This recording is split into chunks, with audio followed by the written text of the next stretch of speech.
কলকাতা ১৯১১ সাল পর্যন্ত ভারতের রাজধানী তথা বর্তমান পশ্চিমবঙ্গের রাজধানী এবং মেকেল সাহেব বর্ণিত সিটি অফ প্যালেস।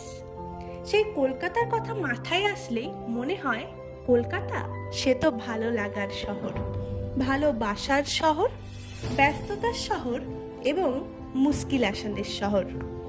চলুন আজকে তাহলে জেনে নেওয়া যাক সেই কলকাতার গণ্ডগ্রাম থেকে A1 সিটিতে রূপান্তরের গল্প।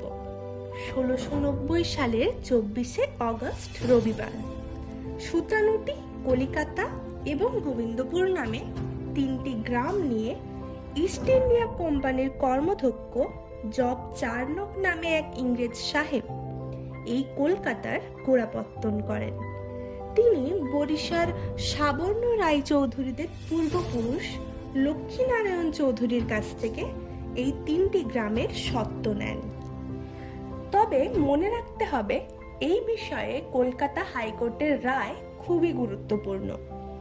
কলকাতার প্রতিষ্ঠাতা হিসেবে জব চার্নকের নাম এবং তার আগমনকাল তথা ১৬৯০ সালের ২৪শে অগস্ট এটি শহরের জন্মদিন বা প্রতিষ্ঠা দিবস হিসেবে পরিগণিত হওয়ার বিরুদ্ধে সাবর্ণ রায়চৌধুরীদের বংশধর সহ আরও মোট ৯ জন উল্লেখযোগ্য ব্যক্তিত্ব কলকাতা হাইকোর্টে আপত্তি তোলেন।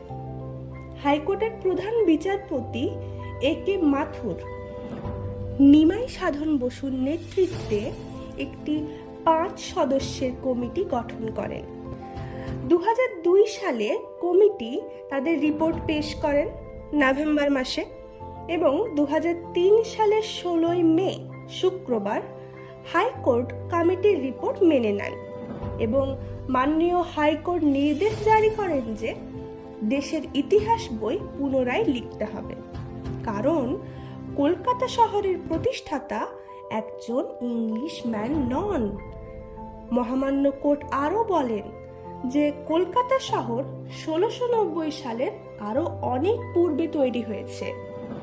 পঞ্চদশ শতাব্দীতে বিপ্রদাসের মনসা মঙ্গলে শহরের বিষয়ে উল্লেখ রয়েছে, তাই কোনো সুনির্দিষ্ট সাল তারিখ কলকাতা শহরের জন্মদিন হিসেবে উল্লেখ করা যাবে না।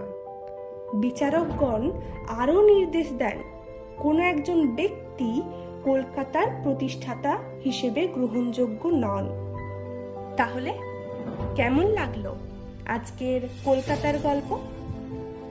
ভালো লাগলে ভিডিওটি অবশ্যই লাইক, কমেন্ট এবং শেয়ার করবেন এবং তার সাথে চ্যানেলটি অবশ্যই সাবস্ক্রাইব করবেন। দেখা হচ্ছে পরের কোনো ভিডিওতে।